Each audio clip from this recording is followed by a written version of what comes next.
Hello students, this is your R K Mishra sir from Rawal international school. तो I hope आप सभी अच्छे होंगे। तो आज बच्चों लेक्चर 2 है। याद करिए, हम लेक्चर 1 में हमने फर्स्ट 3 टॉपिक पढ़ा था, जिसमें हमने कवर किया था frictional electricity, properties of electric charges, और तीसरा हमने देखा था कूलम्ब्स लॉ। आज के लेक्चर में हम कवर करने जा रहे हैं बच्चों Coulomb's law in vector form, unit of charges, relative permittivity और डाइलेक्ट्रिक कांस्टेंट, जो कि बहुत ही इंपॉर्टेंट है, और seventh topic continuous charge distribution. और कॉन्टिन्यूअस चार्ज डिस्ट्रीब्यूशन के अंदर बच्चों 3 टाइप के आपके पास डिस्ट्रीब्यूशन है, लीनियर, सरफेस और वॉल्यूम। ठीक है, चलिए चलते हैं हम आगे। तो हमारे पास टॉपिक नंबर 1 पे अगर हम आए, जो आज का टॉपिक है, याद करो हमने पिछले लेक्चर में यहाँ तक कंप्लीट कर लिया था, जिसमें हमने निकाला था कि अगर what will be the electrostatic force between 2 point charge, तो अकॉर्डिंग टू कूलम्ब्स लॉ जो हमारे पास रिजल्ट आया था वो आया था F is equal to K Q1 Q2 by R square, where Q1 and Q2 are unit charge and R is the distance between the both charge. और यहाँ पर एक बहुत इंपॉर्टेंट बात हमें पता चली थी बच्चों कि जो ये फोर्स है इट डिपेंड्स ऑन K, और K यहाँ पर डिपेंड्स ऑन मीडियम। ठीक है, तो ये इसमें इस फोर्स में और ग्रेविटेशनल फोर्स के अंदर जो सबसे बड़ा डिफरेंस है वो ये है कि ग्रेविटेशनल फोर्स बच्चों इंडिपेंडेंट ऑफ मीडियम होता है, बट जो हमारा कूलम्ब्स लॉ के इलेक्ट्रोस्टैटिक फोर्स है ये डिपेंड्स ऑन मीडियम। तो चलिए आज देखते हैं Coulomb's law in vector form. बहुत ही इंपॉर्टेंट टॉपिक है, 3 मार्क्स में पूछा जाता है बोर्ड के अंदर। तो देखिए यहाँ पर हम बच्चों 2 तरीके के चार्ज ले रहे हैं। एक बार हम चार्ज ले रहे हैं, जो फर्स्ट स्टेप उसमें हमारा जो चार्ज का प्रोडक्ट है that is Q1 and Q2, आप देख रहे होगे Q1 and Q2 greater than zero in the sense या तो दोनों पॉजिटिव हैं या तो दोनों नेगेटिव हैं। तो ऐसे केस में ऑब्वियसली इससे पहले वाले लेक्चर में मैंने क्लियर किया था कि जो फोर्स लगेगा वो कैसा लगेगा, रिपल्सिव। तो देखिए 2 केस हम बना रहे हैं इसमें, Q1 Q2 greater than 0, clear है, जिसमें या तो हम एक प्लस और प्लस या तो हम माइनस और माइनस ले। तो सिंस ये वेक्टर फॉर्म है तो बच्चों यहाँ पर देखो डायरेक्शन बहुत इंपॉर्टेंट है। तो एक बार मैं जूम आउट कर दे रहा हूँ, देखिए ध्यान से। अगर आप नोटिस करो तो फोर्स एक वेक्टर क्वांटिटी, और जो फोर्स है वो डिपेंड कर रहा है सेपरेशन बिटवीन दी 2 चार्जेस। अगर देखो दोनों सेम है, जैसे यहाँ पर देखो दोनों पॉजिटिव हैं, ऐसे केस में फर्स्ट चार्ज क्या करेगा, सेकंड चार्ज को रिपेल करेगा। और रिपेल आपको पता है, जैसे आप किसी को धक्का देते हो तो आपको याद होगा आप धक्का देने में किधर ताकत लगाते हो बच्चों, दूर भेजते हो। और किसी को अट्रैक्ट करते हो तो आप क्या करते हो, अपनी तरफ खींचते हो। यहाँ पर हमारा केस क्या है, जब दोनों सेम है मीन्स रिपल्सिव मीन्स एक दूसरे से दूर जाने की कोशिश कर रहे हैं। और दूर जाने की कोशिश के लिए आपको दिख रहा होगा, अगर मैं F12 वेक्टर की बात करूं तो ये किस डायरेक्शन में लग रहा है बच्चों, तो ये इस साइड आपको दिख रहा होगा स्क्रीन पर कि F12 Q2 चाहेगा Q1 move to your left hand side and Q1 चाहेगा Q2 move to your right hand side. ठीक है, तो ऐसे केस में जब हम वेक्टर के फॉर्म में जब हम फोर्स को लिखते हैं तो हम लिखते हैं बच्चों F12 vector is equal to 1/4 pi epsilon naught Q1 Q2 by R square, और एक यूनिट वेक्टर लगाते हैं R21 डायरेक्शन में। और आपको बताया था मैंने 11th में, जब आप 11th में वेक्टर पढ़ रहे थे, कि आप यूनिट वेक्टर को अगर आप ओपन करोगे तो आएगा R21 vector divided by mod of R। ठीक है, चलिए अब एक केस ले लेते हैं बच्चों, जब दोनों नेगेटिव होगा। जब दोनों नेगेटिव होगा तो भी आप देख रहे होगे कि जो फोर्स है वो रिपल्सिव ही आएगा। और अगर हम डायरेक्शन की बात करें फोर्स का, तो डायरेक्शन भी F21 के साथ R12 वेक्टर ही आएगा। ठीक है, तो ये तो हमने बात कर ली जब दोनों एक रिपल्सिव थे। अब हम बात करते हैं जब 2 चार्जेस जो हमने पॉइंट चार्ज लिए हैं वो कैसे हो, अपोजिट नेचर के हो, तो उनका जो प्रोडक्ट होगा वो लेस देन 0 होगा। अपोजिट का मतलब या तो एक प्लस होगा और एक माइनस होगा। तो आपको दिख रहा होगा यहाँ एक चार्ज प्लस Q1 है और एक चार्ज माइनस Q2 है। आपको मैंने बताया था वहाँ पर सेम था तो वो धक्का दे रहे थे, एक दूसरे को रिपल्स कर रहे थे। यहाँ पर अट्रैक्ट, अब आप किसी चीज़ को अट्रैक्ट करके देखो, जैसे आप कोई सामान अपनी तरफ खींचते हो तो आप किस साइड आप फोर्स लगाते हो, सेम फिगर यहां पर आपको दिख जाएगा। तो आपको दिख रहा होगा Q1 चाहेगा Q2 उसकी तरफ आए और Q2 चाहेगा Q1 उसकी तरफ आए।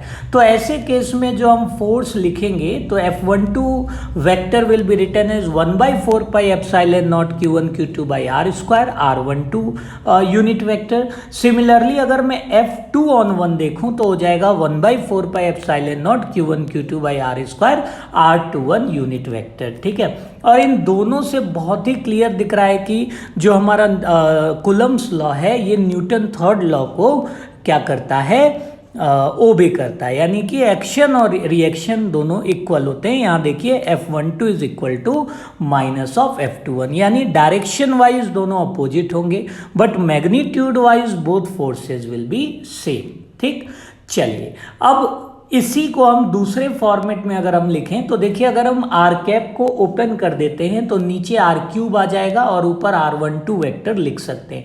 बट यहाँ पर कंफ्यूज नहीं होना कि सर यहाँ आर क्यूब क्यों आ गया। देखो बच्चों, आर क्यूब सिर्फ यहाँ ये बता रहा है कि वेक्टर में हम ऐसे लिखते हैं, अदरवाइज जो हमारा जो कूलम्स लॉ है ये इनवर्स स्क्वायर लॉ है, यानी ये force inversely proportional to R square होता है। ठीक है, चलिए आई होप क्लियर हो गया होगा बच्चों। अब हम चलते हैं अपने नेक्स्ट टॉपिक पे, unit of charge.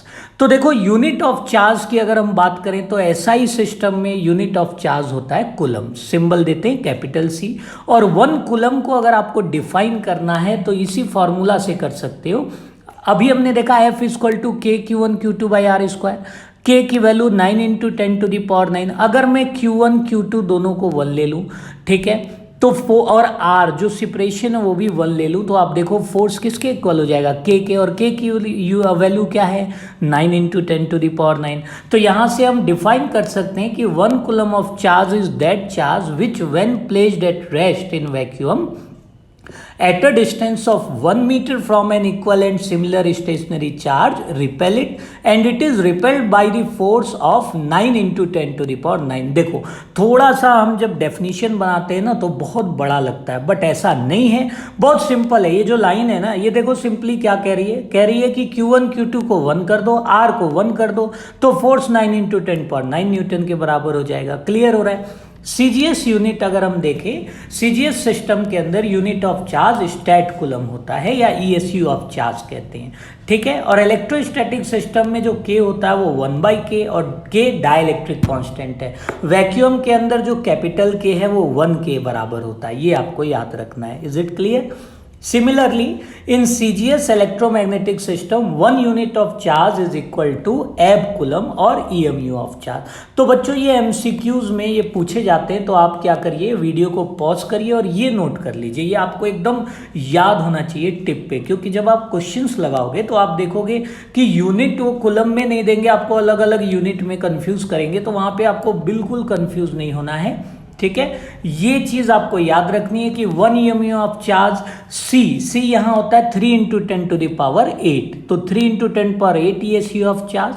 1 EMU of charge is equal to 3 into 10 to the power 10 ESU of charge. 1 coulomb of charge is equal to 3 into 10 to the power 9 stat coulomb and 1 ab coulomb is equal to 10 coulomb. ठीक है, चलिए अब हम चलते हैं बच्चों next topic पे, और नेक्स्ट टॉपिक है रिलेटिव परमिटिविटी और डाइलेक्ट्रिक कांस्टेंट। देखो, अभी मैंने स्टार्टिंग में भी बताया था कि जो हमारा इलेक्ट्रोस्टैटिक फोर्स है बच्चों, ये मीडियम पे डिपेंड करता है। ठीक है, तो अगर मैं दो फोर्सेस का रेशियो निकालूं, यानी एक बार मैं चार्जेस को r डिस्टेंस पे रखूं किसी वैक्यूम में, यानी कोई मीडियम ना हो, और दूसरी बार जब मैं चार्जेस को रखूंगा किसी मीडियम में जिसकी परमिटिविटी एप्सिलॉन लिखूं, तो अगर मैं दोनों को डिवाइड करूं तो देखिए ये रिलेशन आएगा, k is equal to epsilon r is equal to epsilon by epsilon naught. यहाँ पर जो एप्सिलॉन r है बच्चों, इसे कहते हैं रिलेटिव परमिटिविटी। आपने पढ़ा होगा ऑप्टिक्स में भी, जैसे आपने देखा होगा रिफ्रैक्टिव इंडेक्स, सेम उसी तरीके का यहाँ पर परमिटिविटी में होता है रिलेटिव परमिटिविटी। क्लियर हो रहा है? अच्छा, कभी भी अगर आपको एप्सिलॉन की वैल्यू लिखनी है तो आपको क्या करना है, रिलेटिव परमिटिविटी इनटू में एप्सिलॉन नॉट कर देना है, और एप्सिलॉन नॉट की वैल्यू आपको ऑलरेडी गिवन रहेगी। ठीक है, चलिए, अब डाइलेक्ट्रिक कांस्टेंट आपने देखा होगा यहाँ पर ratio of epsilon by epsilon not है। इट्स क्लियरली मीन्स दैट ये एक डायमेंशन लेस क्वांटिटी है, ठीक है। और यही मैंने अभी जो बताया, फोर्स के रेशियो में भी आप इसे लिख सकते थे। फोर्स के रेशियो में आप लिख सकते थे बच्चों force in vacuum divided by force in medium. तो आप देखोगे सारी क्वांटिटी कैंसिल हो जाएंगी, क्या बच जाएगा, एप्सिलॉन बाय एप्सिलॉन नॉट, जो कि एप्सिलॉन आर के बराबर होता है और इसको डाइलेक्ट्रिक कांस्टेंट भी कहते हैं, ठीक है। अब देखिए हम चलते हैं आज के इस लेक्चर के लास्ट टॉपिक पे, और लास्ट टॉपिक है बच्चों कॉन्टिन्यूअस चार्ज डिस्ट्रीब्यूशन। चलो इसके बारे में पहले थोड़ा सा जानते हैं। देखो, कॉन्टिन्यूअस चार्ज डिस्ट्रीब्यूशन का मतलब है कि चार्ज को डिस्ट्रीब्यूट कैसे करते हैं। जैसे मान लो मेरे पास 10 लड्डू है और मेरे पास 10 स्टूडेंट हैं। अगर मैं सभी बच्चों को एक एक लड्डू बराबर बांट दूं तो इसे हम कहेंगे यूनिफॉर्म डिस्ट्रीब्यूशन। क्या कहेंगे, यूनिफॉर्म डिस्ट्रीब्यूशन। सेम यहाँ पर कॉन्टिन्यूअस चार्ज डिस्ट्रीब्यूशन का मतलब है कि अभी तक हमने मान लिया कोई एक लेट सपोज मेटालिक प्लेट ले लिया, ठीक है, और उस पर हमने चार्जिंग की, यानी चार्ज को स्प्रेड किया, तो जो चार्ज होगा वो पूरे एरिया में क्या होगा, यूनिफॉर्मली डिस्ट्रीब्यूट हो जाएगा।